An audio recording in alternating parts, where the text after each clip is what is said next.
Welcome, everybody. Thank you for joining us for the Salvaged Doors and Windows workshop presented by Second Use and Mighty House Construction. I am Amanda with Second Use. I'm the outreach coordinator here. And you'll have Doug with Mighty House Construction, who's in there. He's actually just in the room next door. He's got doors and windows. He's going to be doing the presentation. And we also have Laura from Mighty House Construction, who may help us out with some questions and answers, or pop in with some other tidbits that Doug forgets. And they are cohabit in the same house. They're in the same room, and they can be unmasked together. That's great. So welcome again. Thank you. Doug, tell us a little bit about how long you've been in the business and why you love salvage. Yeah, once again, I'm Doug with Mighty House Construction. I have been doing construction pretty much my whole life. Various random other little careers kind of mixed in, but mostly building. And as far as salvage goes, I've been doing it a long time. It's pretty much almost as long as I think Second Use been around. I've been getting stuff from them.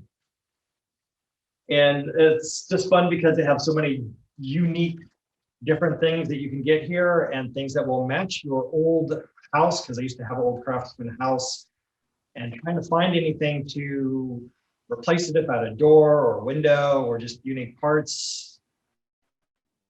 Yeah, I can get a new one, but it just looked totally different, and it was extremely expensive to do it that way. So it's just great to have this type of a store where you can pick up a lot of stuff.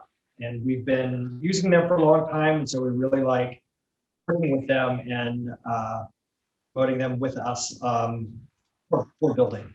Any project you're going to get with doors and windows, you definitely want to do a lot of measuring if they're getting any sort of used windows or doors to make sure they'll fit, or if you're planning on removing the whole jamb, or getting a whole new door and jamb itself, or a whole new window, removing everything and putting it in that way. And so we have kind of a newer window here, and a window that can fit within an existing window casement, and an old door, and then like a brand new door, so you can see what those are a little like. Just going over like windows. A new window is obviously a lot easier to install if you remove all the way down to the framing. It comes with a flange on it that you can just nail onto your existing framing. Basic steps in getting this in is you want to do a lot of waterproofing along the way. So I tend to, before this window goes in, on the jamb, I will line it with a product called Vicor is a common one, but there's many other products out there that rolls on the jamb, rolls out onto the face of the building on the outside, and preferably on top of the building paper or whatever water barrier you have on the outside of the house. And at that point, you kind of create a nice water seal against the wood at that point. And then with this window, you can pick it up, and then I tend to screw these windows in. A lot of people nail them. I like to screw them. That way, if something's a little out of square, I can unscrew it very easily and take it out and adjust it. One key thing to do before you set this window up on something like that is to caulk behind the flange so that it presses up against the building paper. And I tend to like a product, to get it, called Sikaflex. This it's a urethane-based caulk. It remains really sticky for a long period of time and very elastic.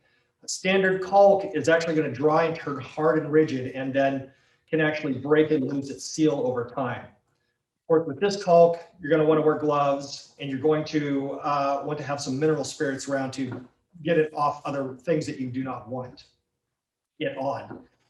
And definitely don't get it on your clothes, because it probably won't come out. Then once you can get a window like this screwed up in place. Also double check that you're plumb and square and you're not like the wall isn't kind of tilting and just doing spinning, because once you put this window in, if the window has a twist to it, then the slider itself or whatever type of window it is won't shut properly. So you definitely want to make sure you're trying to get it plumb and square all the way around before you fully get it screwed and set. And make sure that the window and the operation works great on that. Once you get the window screwed in, it's caulked in, it's set on the wall, you're going to take another section of Vicor and tape it to this and around to help seal it on before you put on your trim. That's the final barrier so that water can't fit in behind the flange in any way and make it into your house. And you can put your trim on it and you know you're weather tight and sealed. And that's a big key in the Seattle area, is always making sure that you are really weather tight and sealed due to the volume of rain that we get. And also it's how many calls we get for windows that they're just leaking and they just weren't installed properly from the start. If you have an older window and you're trying to retrofit it in, this window was actually taken out of something like that. And you can buy new windows and fit them in an old existing double hung sash window. You take out the two sashes and the parting bead that goes between the two sashes that would have slid up and down, you can slide that out. That's not a piece of wood that's solid to it. It's actually a piece that's just slid into a joint, and you can break that piece of wood out. And then this window would actually fit inside that old space. So on some of these windows, you can see like this one, that's what they did. And then you can, once it's slid in, this part is sliding against the outside trim piece, and that's stopping it. And then you just caulk and foam it in, and then add another piece of trim on the inside to visually, so that would kind of lap over on this face, and that covers that joint. It's retrofit windows work really well on existing old double hung sashes, because a lot of the old single or double hung windows are a single pane of glass. They leak heavily with the air, as you know, and they're hard to make any sort of nice air seal and keep warm in your house. But a new window you can get, and it can even be a vinyl window. You can purchase a brand new vinyl window because of the distance that is usually from like here to here on the windows. On the vinyl window is the distance of the two sashes on an old double hung window. All you have to do is cut out this, you just cut off this flange. So you can just take a knife along this edge, a knife along this edge, and bend it and snap these flanges off. To slide that in, because this distance is the distance of two double hung windows between what they currently existing are on your house. So you can easily make a window like this fit into an old window so that you don't have to replace everything, but then you'll get the benefit of at least the glass, and the window seals will be able to seal and keep you good and warm in the house. And if you are doing any replacement of windows, most old windows have kind of shifted and made a parallelogram in some way. So when you get a window to fit in there, you're going to get the window to fit in, and you want to make your window square and plumb just so the operation of it functions properly. If you do it with a window like this, which is a casement window, so this window is just going to kind of crank itself out. You need to make sure that it is square and plumb, because otherwise it will sit and kind of sit as this window is currently sitting with a gap in it, and you'll never get the thing to seal shut. So you definitely want to make sure that you're putting it in there square and plumb. So it might, your trim on your inside your window might look a little different than the actual window, the new window that you're putting in.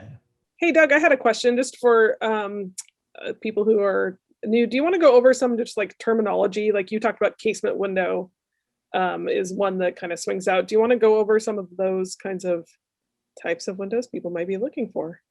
Yes. So this window, it's called a casement window because on the inside of it, it has just a single little handle down there that would crank. And so it's just something you turn, and then the entire window is hinged off of one corner and then just swings out. That one is a casement window. This window is just called a slider window. It's a side-by-side slider. So this one is kind of going left to right. And they're just a simple slider window. And then those other windows, a double hung. A double hung is a window that, let's see if this window is this type of a window. A double hung, the top sash like this one moves up and down, and the bottom sash moves up and down. So that allows both of them to move on that window. You can get a window which is called a single hung window, which means the bottom sash of a double hung style window is the only one that moves, and the upper one is fixed. That's a really common window that you get, especially in vinyl windows. They generally tend not to make a double hung window because of it's harder to create the seal and make the window strong enough. If you do find a vinyl window that is more of a double hung, that will be an issue over time. You just find it just has trouble sealing. The airtight seals of windows, the casement tend to get better airtight seal because there's usually a crank that locks that window and holds it in place when it's shut. Whereas the double hung window, as it's sliding up and down, it just can't quite make a perfect, nice, super tight air seal. So you might feel a small draft from a window like that. Another window is an awning window, and that's where it's just from the top, it'll just kind of tilt out and hinged at the top here. So that the rain kind of lands on the glass out here and then can crank in. And those are really handy in like a basement window, or sometimes even your bathroom window in the shower, because you only need it to open a little bit potentially. And they're nice for security, because if you do leave them open and cracked open, you can't just crank them open because they only usually open a short distance. That's the basics of most windows. We do have a raised hand here, so Melanie, if you'd like to go ahead and unmute and let us know what's going on. Okay, I have a specific question about a transom style window. I have in my I have basically a glassed in porch area that has some stained glass, and one is a Pepsi Cola stained glass that I want to remove. And it's a transom size, and it's also where you would basically put a transom style window. But I guess I'm just looking for maybe some pointers. Would an awning window work in that space? Or I guess just some pointers maybe about installing a transom. Yeah, most transom windows are put above doors. That way, it allows you to open and get a little airspace without opening your door and losing security. You see them a lot in especially old schools and old office buildings and halls. So you can take that out if you want to put in another window and put in a casement window. Of course, the one issue is if you remove what you have and put in a new window, you're going to lose a little bit of glass space because of the structure of the new frame that's going to come in with it. So you can see like on a window, even like this, it has all this extra structure of things where you lose glass, but that's helping create the structure. Right. You can, is this an exterior window or kind of an interior? It's an exterior window. Yeah, so whatever you do there, you want to do something that's going to be airtight. And so you will definitely do something that has some sort of,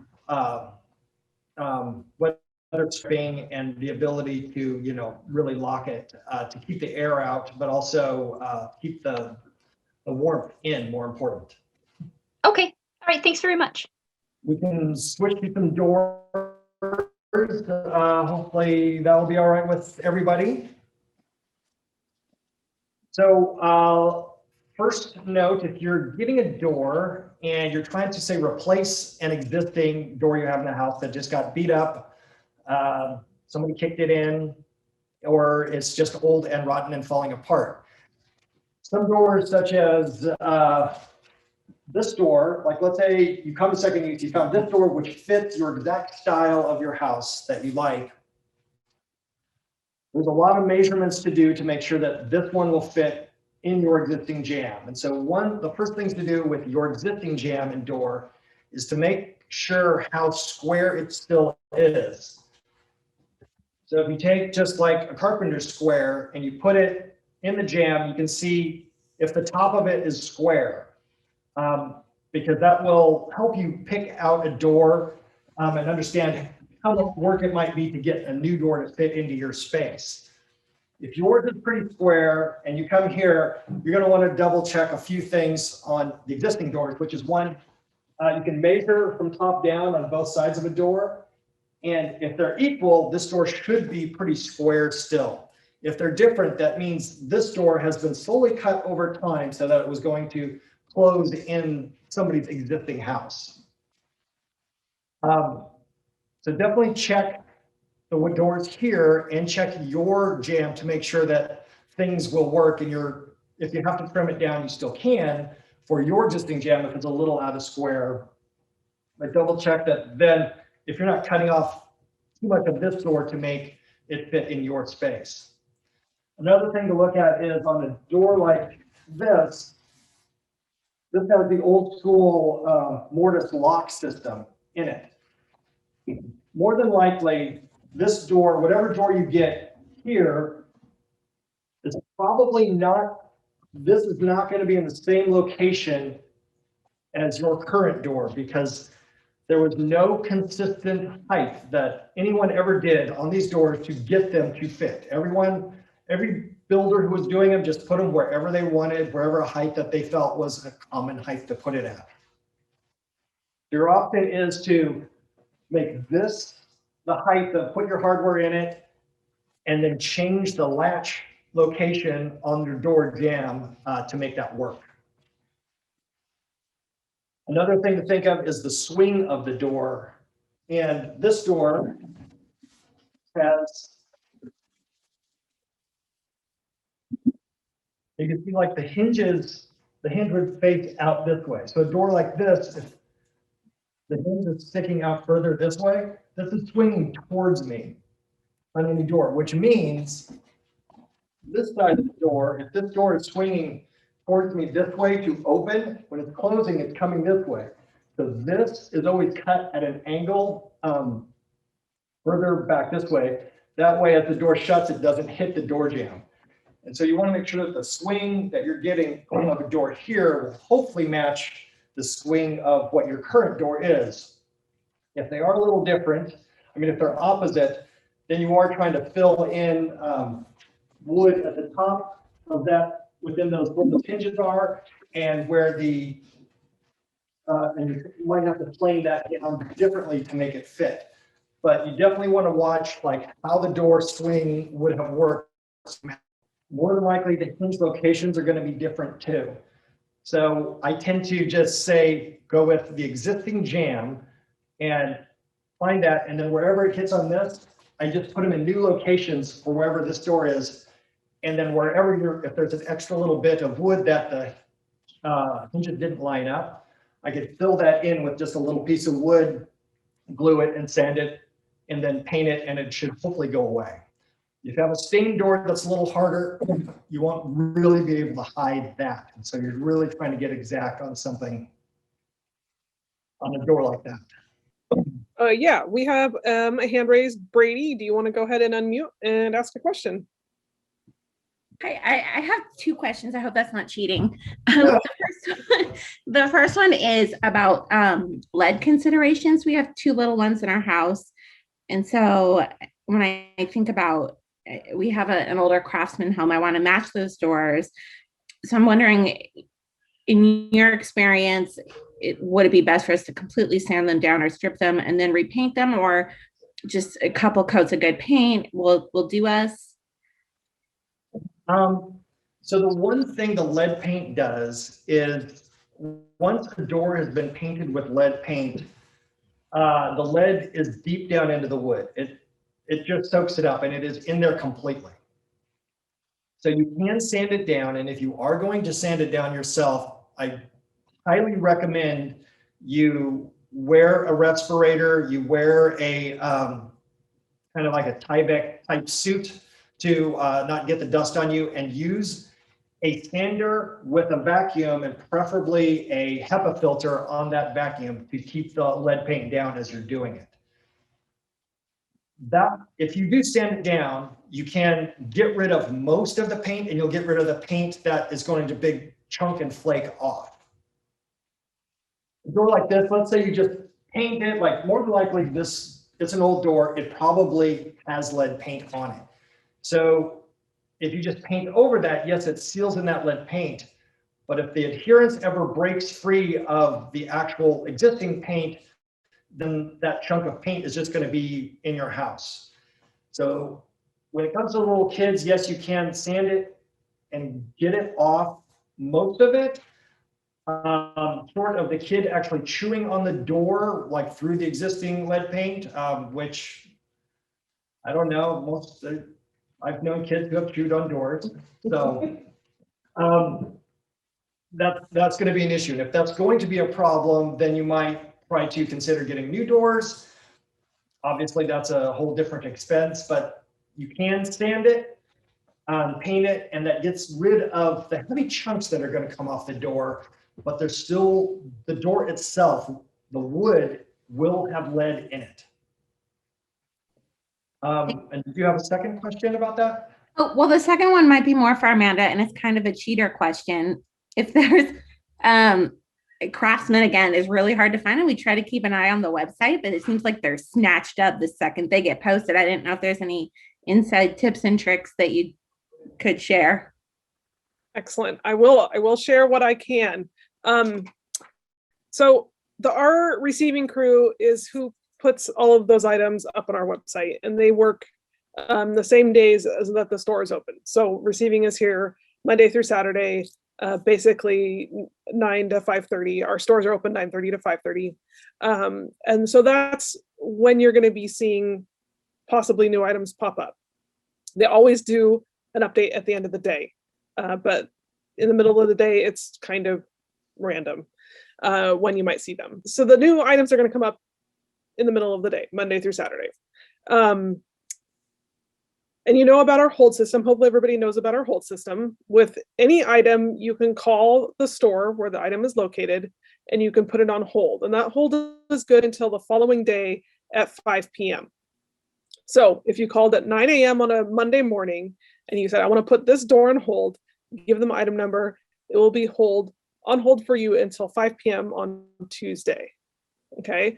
We also allow for backup holds, which means if you see a door that you like and it says somebody already has a hold on it, still call and ask to be a backup hold, because if that person decides against buying it or just forgets and never comes in, then your hold is going to be valid from 5 p.m. when the other one expires until the next day at 5 p.m.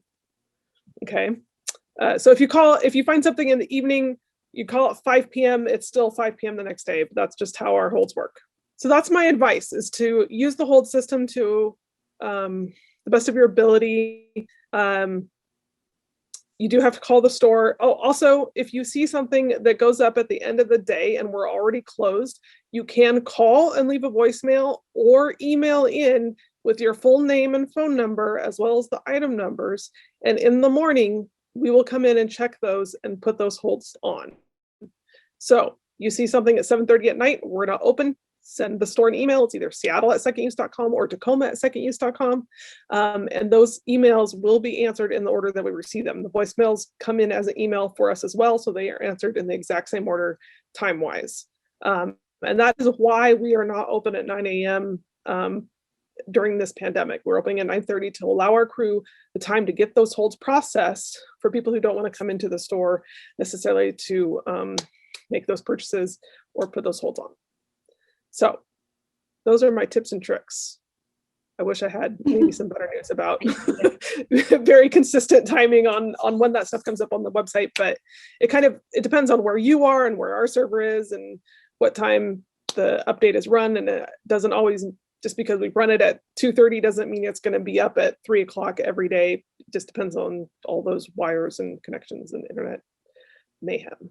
I will add a little something with that, Amanda, which is I have seen people put holds on things and they'll put holds on like 10 different doors or windows, knowing that they're only going to buy one of them, but they needed to come in and look and measure and just wanted to make sure everything is still here.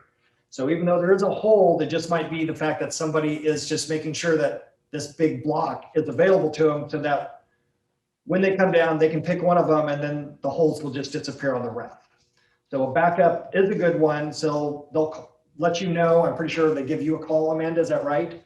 If the hold goes out? We don't give you a call. We do have a text messaging system. It's not fail proof just because text messages aren't fail proof.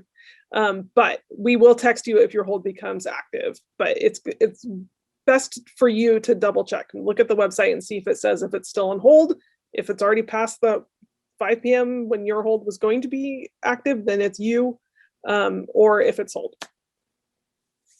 Yes, good. Yeah, because I know I put stuff on hold and I came in and I saw it and it didn't turn out that that was going to work. And then I just took the hold off and whoever, if there was a backup, then they would get it, but it is good to just do that. Any other questions? Oh, they're flying in now, Doug. Okay. So questions. Wait, one quick thing, Amanda, before you go to the questions.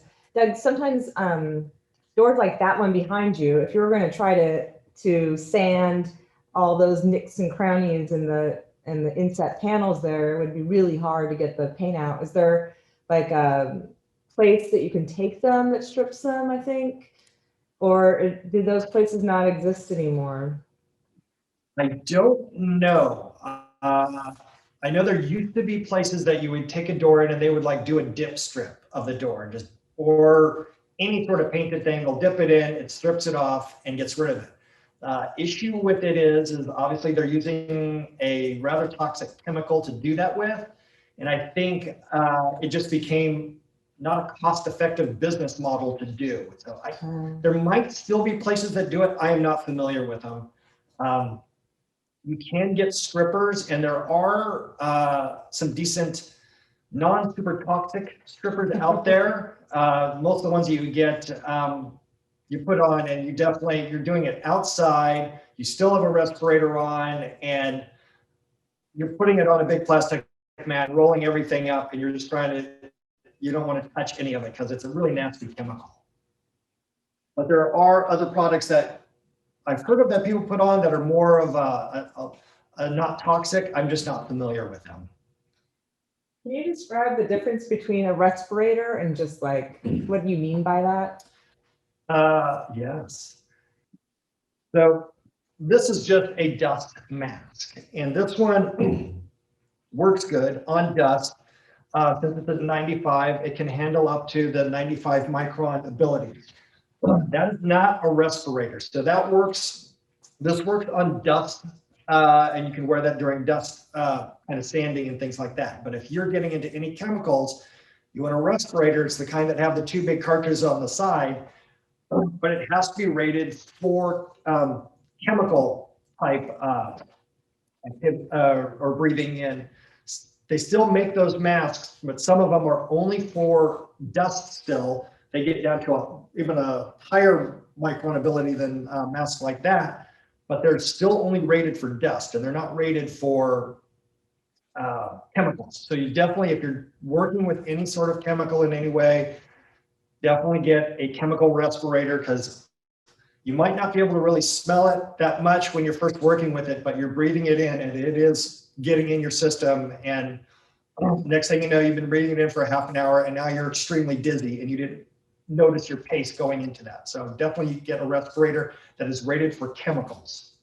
Not every place has those kind of masks. So definitely look into that. All right. I did want to jump in on the door dipping question. I follow two different remodelers on Instagram. One is called Hello Hilltop or at Hello Hilltop. And it was either them or Seattle Tudor. And one of those two families did the door dip procedure for all of their salvage doors that they got to put in their old house. They're both really fun. Neither of them are professional remodelers, I would say. So you get to kind of follow along in their wins and losses as they remodel their houses. But they're both quite fun to follow along. So I don't know any of these people personally. I know that they shop at our store because they tag us, but that's if you guys like to follow along with people remodeling old houses, those are two I would recommend. Okay, so next question. What should I think about if I want a bigger door than I have now, taller and wider? I want a big old door. The biggest thing to note is if you make it wider and taller, you're going to have to change the framing. You want to look at your house and how it's framed. And so you can kind of see in this, there have these beams running along this way. So those beams are running, let's say those are like your ceiling joints. If those are landing above a door, that usually means that that's direct weight that's being transferred down on top of the door jamb. So there should be some sort of a header above the door going down to framing on the side. You just want to make sure that if you take a door out and you take the header out, that you temporarily support this structure that's on either side of the door so that it doesn't inch down. Now it's not going to collapse more than likely, but it will lower a little bit, which then might cause cracks and other issues on, say, the floor above or the ceiling or the roof. And if I'm doing that, I will build a little wall about a foot or two away on either side of the door to help support it, take the header out, put in a new header at the height that I want, make it wider so that it has a good header. And on a door, most doors you can get away with like a 4x4 or a 4x6 to go across the top of it, and then transfer that weight down to the sides with two new structures on either side of it. So you can do it, but it is obviously a little more work to get it to open up. And you just want to make sure that if there is weight being transferred on top of that door, you want to support that weight temporarily as you remove the existing structure. But you can make your door go almost all the way to the ceiling. Actually, you could make the door go all the way to the ceiling. You're just going to have to put a header in the joist space to help support the existing weight. So hopefully that answered that question. I never thought of that. I knew I'd have to cut a bigger hole, but never thought maybe the roof was sitting on it. So that helped a lot. Yes. Thank you. All right, next question, Amanda. All right, so next, this is a little bit similar, but this is a rectangular front door that is currently 36 inches wide and 80 inches tall, circa 1948, with a door that has a rounded top. I wonder what is involved with this idea, whether it's a bad idea, and can you elaborate on what might be the biggest challenge? You're a little doing the same thing. It depends upon, like, if the door, your new door you're buying is, say, 80 inches tall to here, but it rounds down on this side, you're not really changing anything of the structure of the house. It's still fitting within the existing structure of the space. If it's a door, say, that is like 80 inches by the time it gets to sides and then curves on up higher, you're going to have to replace the header on that. And you're going to have to do the same thing, which is you want to support the house so it's not crushing down. If your walls and your joists, once again, on the outside of the house are landing on it, you'll build a little wall on the inside to help support it. But if your joists are running parallel with your door, there shouldn't be too much weight that's being transferred down directly on top of the door. So you should be able to then take that door out, cut the wall open to make it fit, and you're gonna put a header, even though the header's up square, you'll put the door in, the door has a curve to it, and then you'll add like angle framing following the curve a little bit to fill in the area with the plywood on the outside and the sheetrock on the inside. But you just want to look at what is above that door to see how much weight might be transferring directly down to it so that you don't take something out that's going to cause an issue.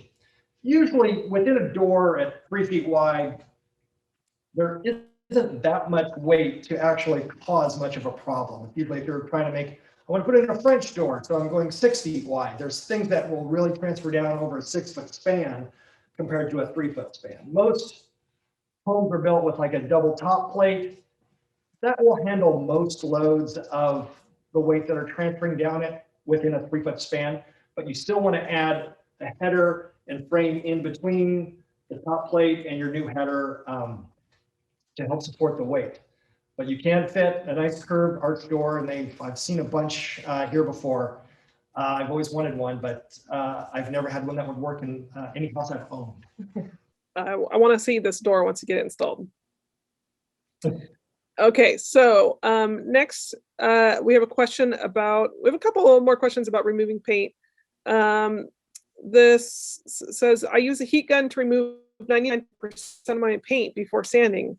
Is there any risk from this approach? Yes, because what you're creating of the heat gun is vapors. Now you've turned lead paint into a vapor instead of just a dust. So the heat guns are really not recommended because it does turn it to an instant vapor.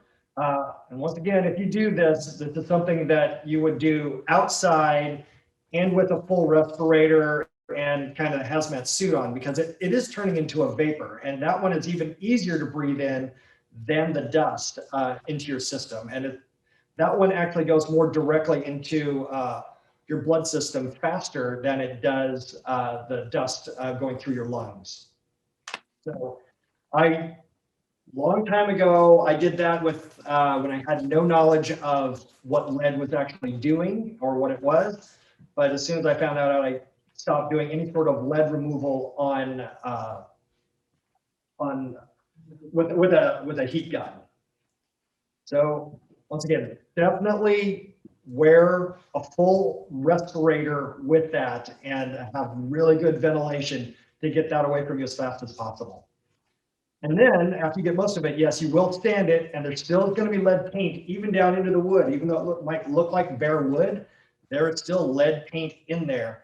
So wear a respirator, or at least a something that's a KN95 mask to help get that dust, keep that dust from getting into your lungs. And once again, still keep on the suits, because you don't want any of that stuff getting in your clothes as you're working on it, because you're going to transfer that into the rest of the house as you walk in. So you can take that suit off and throw that out into the garbage, preferably in a plastic garbage bag, to help keep that all sealed within every step of the process of getting that taken to the dump. Okay, so Mike, I see that you have a question here. I have 4 pre-hung doors not yet installed that I need to change the swing direction on. Is there a recommended approach to make that process easier or more efficient? If you're changing the swing on it, say it's a door like this. So first off, on your hinge, instead of the hinge, say on this one, the hinge is, the ball area is pointing up this way, you now need it to come this way. You're just going to notch this little bit out here and set the hinge and re-screw it in. You can either leave this little piece of wood out or try to trim a little piece of wood to fill it in to cover it. If it's a stained door, you're not really going to get it to match as well on something like that. But so you'll change all 3 hinges to the swing, and then once you get to the side of the door, instead of the door tapering this way, you're probably going to have to take a planer and then angle it back the other way so that it'll allow the door to open and close. It's just a matter of, just changing the hinges pointing the opposite way and making sure that this angle is beveling opposite of what it is right now so that the door opens and closes. Of course, if you're taking a little bit off of this door, it is going to change the size of the door a slight little bit. So you might not get the door to fit in the jamb as tight as it was when it was in its original form.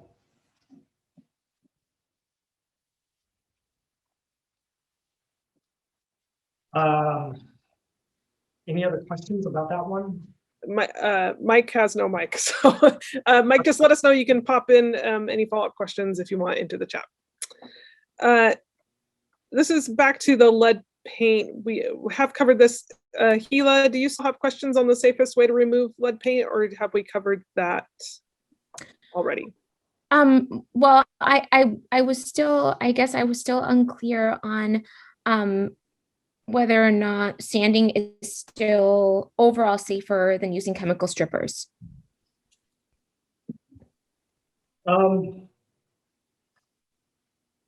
It's a little bit of both. You're kind of trading one thing for the other. So the sanding, you can control the dust with a vacuum and sanding it. You can wear a thinner good dust mask on it to help control the dust. Strippers, you're going to want to use a chemical respirator on when you're using it. So you're trading, a little bit of process for it, but both are kind of a hazard toxic thing. The nice thing of sanding is you're sanding it, it's hooked to a vacuum. The vacuum is pulling all that dust out within the bag, inside the vacuum. And once again, I didn't say that before, use a bag that goes in your vacuum to help control that dust. So when you go to empty the vacuum, you're just taking a bag out of your vacuum and throwing that then in a plastic bin to get it into the garbage. So you can control the dust a little more, whereas the chemical, you're going to have a big carp underneath you. You're going to be scraping that off, and you're going to have these chunks of the chemical and the lead paint that are getting on that. So you want to make sure that it goes into a plastic mat or floor that you created, and then you can roll that all up to get that out. Either one, they just create different kind of hazards of their own. You can kind of do a little bit of combination of both, because on a door, say like this, it's really easy to sand this big flat surface, but this little area in here where it's just all these tons of little lines, it's a lot harder to sand that out without sanding away the detail of the wood. So you might use a sander on the big flat area and then just the chemical in the detail areas of this door, and then use little scrapers to help scrape that out. So you might have to use a little combo to get it out easy without sanding away the whole door and destroying the beautiful integrity of the design of it. So hopefully, did that answer your question good enough this time? Hopefully. Yes, thank you. Okay. All right, so now we have another fan of old doors, but they have a new construction. So what are the considerations for buying old doors to use in new construction? The only real consideration is design to me. I did see a house that was brand new construction, and they bought old doors from pretty much every reuse place in the Seattle area. And actually, even thinking there was the one up in Bellingham still, and they went around everywhere and got doors that they wanted. No door in the house matched. None of the hardware in the house matched. So every door, every piece of hardware was its own unique little thing, kind of almost like an Art Nouveau style. But it was a really fun thing to see in a brand new house with brand new trim everywhere. But the doors themselves were all these old unique doors with unique hardware on every door. So it's making sure your style worked with it. And I would come up with a simple theme of it, which is not using an old jamb with it, just using the old door itself. And then all the jambs are consistent throughout. So there's one form of consistency. But then you can have these old doors, and maybe some are painted, maybe some are stained. They're all different colors. You can do that if you want, and it is fun to look at, but it is something different. If you want more consistency, you might spend some time trying to find doors at second use and waiting for new doors to come in and making sure you're getting the same style of door for your house. So there's a consistency of door if that's more of what you're looking for. Isn't it one of the problems we've encountered sometimes when folks have wanted to use used doors was they'd want one with glass in it, and it wouldn't have a jamb, and it wouldn't be tempered glass, and then that causes some problems for getting jambs built typically. Yes. So one that is that's the whole another process that you can do. Let's say you found a bunch of doors that you like. You wanted these all put in. You can take them to a place and they will reset them in a new jamb for you. If it is a glass door and it has glass in it, if it is not tempered, they cannot take that. They won't allow that door on their site because it becomes a safety hazard for their construction, for their company. But you can give them the measurements. They can make a jamb for the door, like give them the measurements of the exact distance down from the top to the hinge at each location where the hinges are. Wherever the handle is, they'll put in the latch. And so they can create the whole jamb for the door, give you the jamb, but then you'll just have to screw the door to the jamb at your house because they won't touch that. And I'm not 100% sure if lead paint is an issue with them at all too, but I definitely know that the non-tempered glass is. And you might find a gorgeous door that has old glass, and you can tell because it has the old wavy glass in it, which looks really great. They won't accept that into their shop. They'll just make you drive away with the door, and they won't even take measurements there at the shop because they're not allowed to even touch it. That's what I was told a long time ago once when I tried to take a door in there, and they're like, you just need to drive that away and give us the numbers, and we'll just make it, and hopefully it fits. Isn't it true too that tempered glass always has the little stamp on it that says it's tempered? Yeah. Like, let's say if this was a glass pane in here, at some corner or some area around there, you would be able to see a little etching in the glass that says that it's tempered. If you see some kind of little etching in the glass, and it's usually kind of has like a blue hinge to it, but there's always something on the glass that will say if it's tempered or not. If it is a single paned glass from an old door, it's more than likely not tempered in any way. Usually the only ones that are going to be tempered are going to be the double paned. So definitely look on those doors if it has it. And if you really want that door, it has glass in it, just know that you're going to be taking the measurements and doing any work to that door to make it work in the jamb. And then somebody else can make a jamb for you and have it pre-hung. So let's say you have the new house, you have the new brand new jamb that they will make for that door. All right. I think we're covered. We had a second question about old doors and new construction. Any other points that you can think of to be concerned about? Is this common? Yeah, I've seen it a lot where somebody will just take something in and they might find a lot of new doors. And actually I was just out there when I was grabbing these doors. There's a stack of doors out there.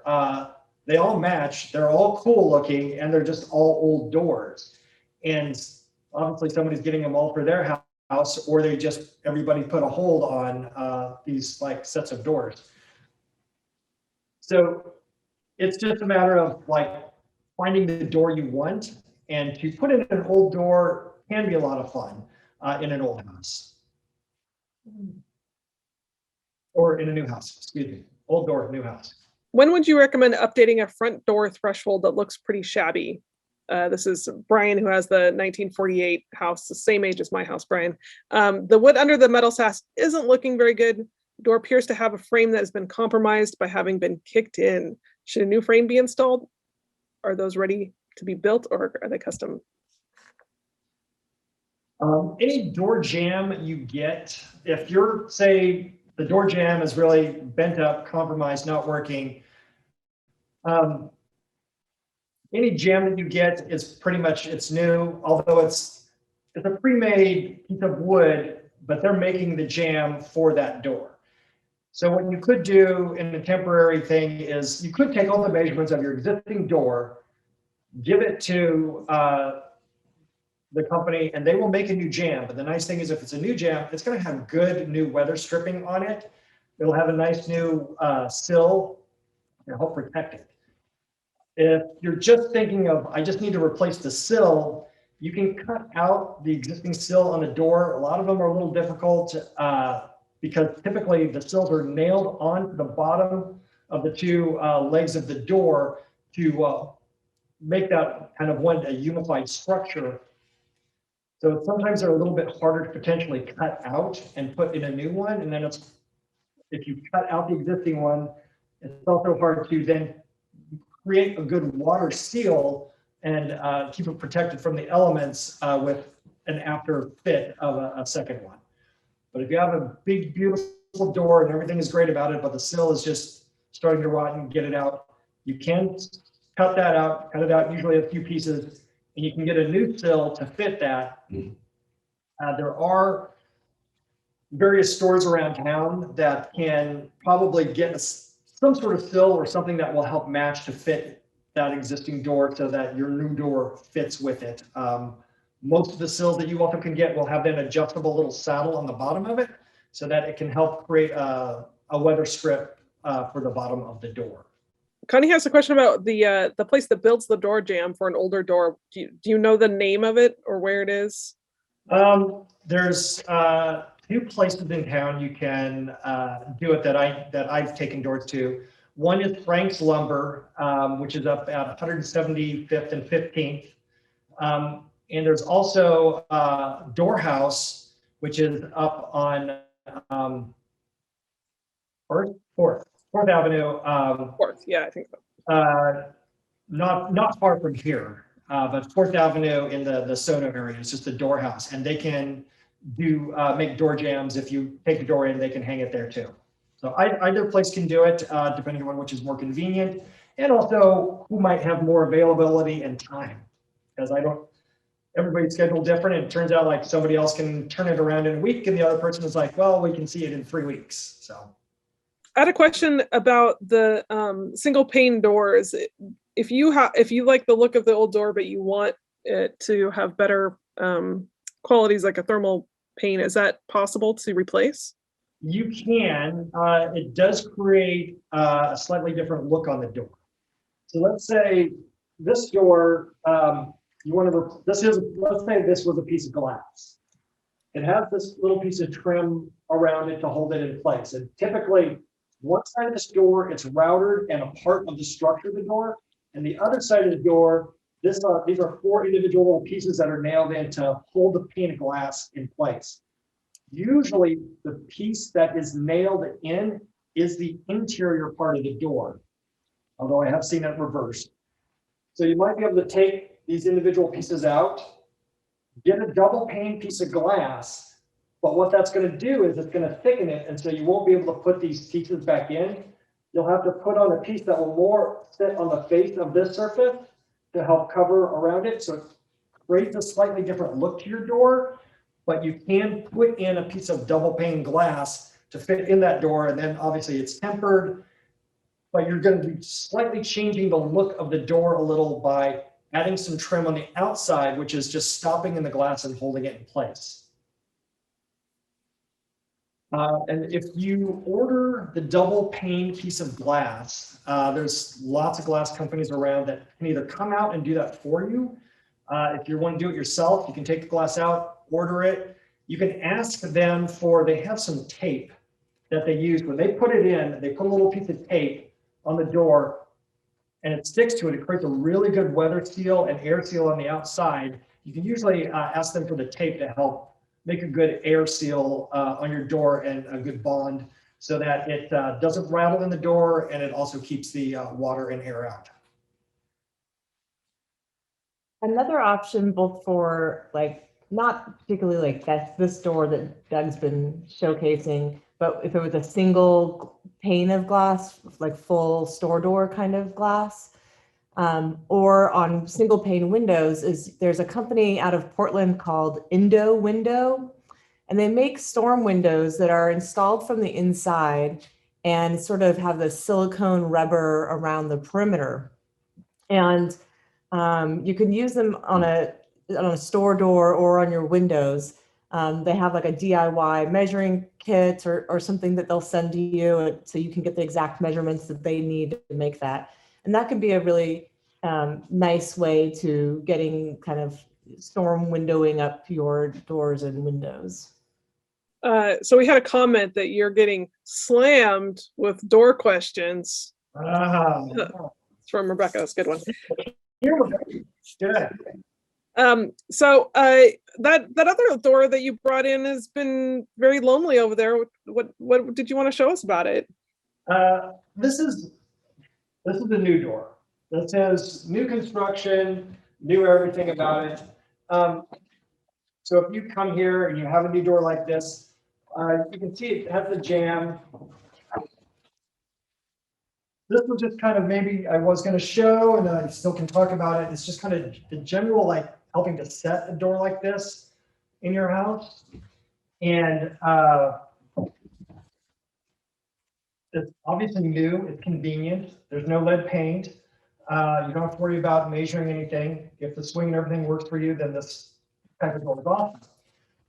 As far as like setting a door like this, I can go over that for a few minutes. I tend to take a door like this, and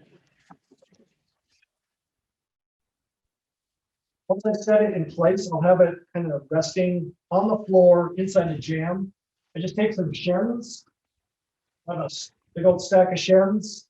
I'll pin this against the header to help kind of hold the door in place. Once that door is held in place, I hang a door with the actual door on. That way I can open and close the door and make sure that this reveal around the whole door stays consistent. And also that when it shuts, it touches at the bottom and the top at the same time. So if it's kind of wedged in place between the top and the bottom, it'll hold the door as long as it's not like a super heavy solid core door. You might have to add a little extra for something like that. But I just wedge that in there, open and close the door several times to make sure that everything is shutting evenly. Once I can get the door to shut evenly, then I can start adding shims at the hinge points. Wherever there's a hinge, I'll add shims. And then I'll add shims like same on three points on the sides of the door. And each time double checking to make sure that like I can keep opening and closing as the shims are going in. And then I tend to use screws. I use these little screws with these little tiny heads on it. That way, if I'm screwing the door and putting it in place, the screws allow me the option to, if I adjusted something, I can back up the screw a little bit to allow the door jamb to move. So I can keep this reveal exactly even the whole way around the door.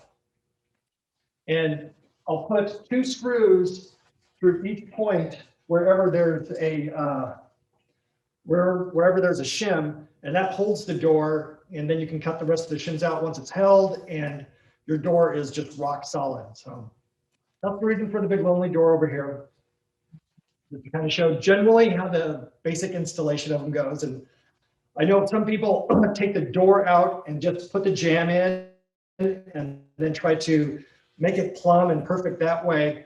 The problem is your level might look like it's perfectly level, but it might be the tiniest little skew off, and you're trying to keep basically an 1/8 inch reveal line around your whole door, and there's no level that's that accurate.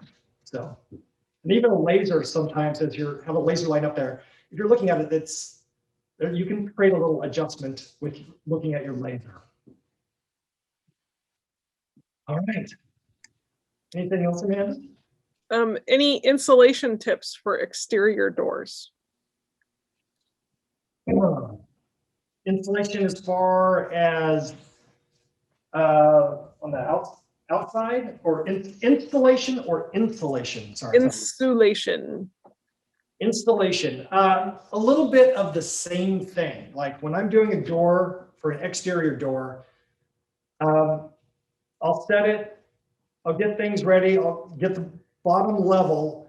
If you can kind of create a good level plate for the bottom, I get the door to make sure I can fit it. I'll just use some wedges like at the top from the same process where I put it down, pinch the door down, make sure I like some things about it. I can then actually take those shims off the top, angle the door in, add beads of caulk underneath the door, get like 3 different beads going across underneath the door, raise the door back up and kind of squishing the door sill into that caulk, wedge it in place, and then do the same process with hinges going down the side, or shims going down the side, and then screwing it to the door. And once again, opening and closing it a couple times to make sure everything is shutting properly and closing. That way, if you keep that perfect reveal around, and when you shut a door and it hits the top and the bottom at the same time, you know that the catch and everything's going to work better. And then the air sealing on it, the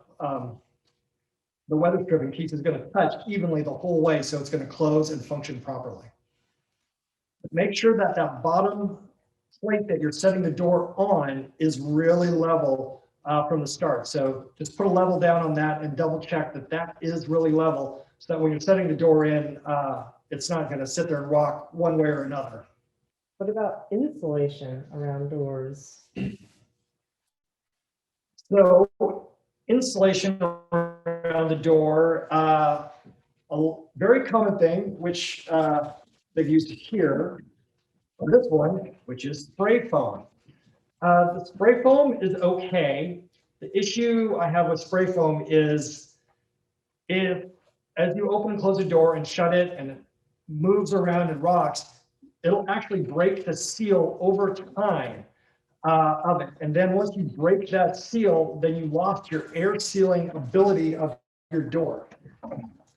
So I would tend to buy, once you get the door in from the outside, you can caulk and put everything in. And once again, you're still doing, like I was talking earlier on weather sealing the window in, you're putting the weather stripping around the jamb the whole way, the same way as you would on that window.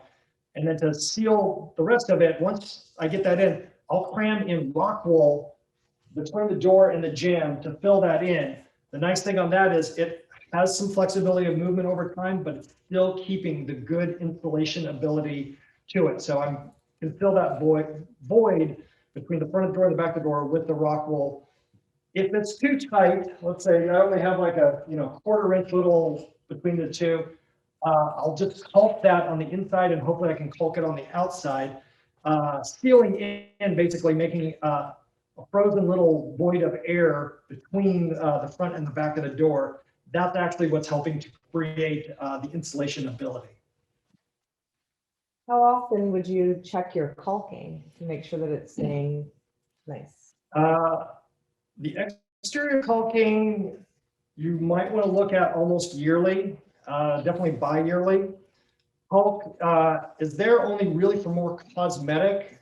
So that's why most caulks that they use, your interior caulk is usually just a kind of a cosmetic caulk, just to make it fill in and cover the paint and fill in the voids. This caulk again worked really good for water sealing and also staying elastic for a long time. But once you put caulk, say in the front and the back of the door, the jamb in, then you add the trim in. The trim, you can still use that, but that's what you're going to be checking. You're not going to be taking the trim off to check that caulk joint that's back there, unless you really want to, but I would highly recommend not, because it's a lot of work to take trim off and put it back on. But you definitely want to check the caulk on the outside of your door, because it will fail. It's caulk. It's not going to last forever. So just check it, and you can look at it. If you notice a little bit of a crack, you can just add a little more to help protect it so that water or bugs aren't getting in and living in your house. Although with the little itty bitty ants that are around, they're in your house regardless. So sorry. Brian said that this workshop has been very illuminating. No, that's the lighting workshop. Sorry, Brian. Yeah. Could have been more illuminating if we had slammed with window questions, maybe. Yes. All right, we answered everything. Everybody's gonna go install their doors and windows. Everybody's gonna be super happy. Yeah. So just, put your hold, get your windows indoors and come down, pick them up and have some fun installing windows in your house and being creative. I did have a question. I noticed that we got in a few jams without doors. Why would you buy a jam without a door? Yeah. So let's say instead of going somewhere and buying the jam, they might have a jam here that is ready to go for your door that you wanted. The nice thing is on the jam, if it's bigger than your door, you can take it apart and cut it down to fit your size door if necessary. And typically most jams are, this one, let's see, get down here. This just has staples going across the top. So it's just a matter of knocking that little piece off and then taking staples out, cutting it down, and then just using, I would tend to use those little GRK screws again, and just add screws across the top of it. And you can make your own door jam if you want. And hopefully it fits your door that you have in your house or a new door that you find here. Because it might be a door you find here, you still need a jam for it, and if you can do that work yourself, you can just put it in that jam that's already here. I did have another question. You were talking about there being no standards for where hinges and mortises are placed. Is that still true? Has anything been standardized since old houses were built? Yes, it is much closer now. But it still could be like this distance between the handle and down might be, maybe a ½ inch off from other doors. So there's a slight difference on it, but it's much closer than it used to be. Hinges, there still is not a consistent thing between manufacturers of where they're placing their hinges.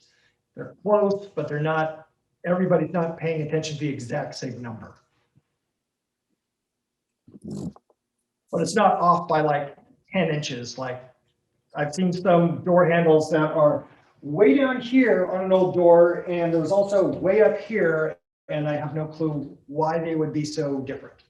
I guess I did want to say one last thing. We do have obviously a great stock of old doors, which we love to be able to save for the public to use again, whether in your new house or in your old house. But we also have some suppliers that we get brand new doors from, as Doug found on the floor, that one there. We just got a bunch of exterior fiberglass, some steel doors that were actually A grade doors. We get a lot of B grade doors. They were A grade. The supplier switched their doors, whoever the door manufacturer is, and they just wanted to get rid of everything from the old manufacturer. So, so once in a while you do find brand new doors here as well. And they've been pretty consistent coming in this year so far. But we do love to try to keep in stock those beautiful wood doors from years ago.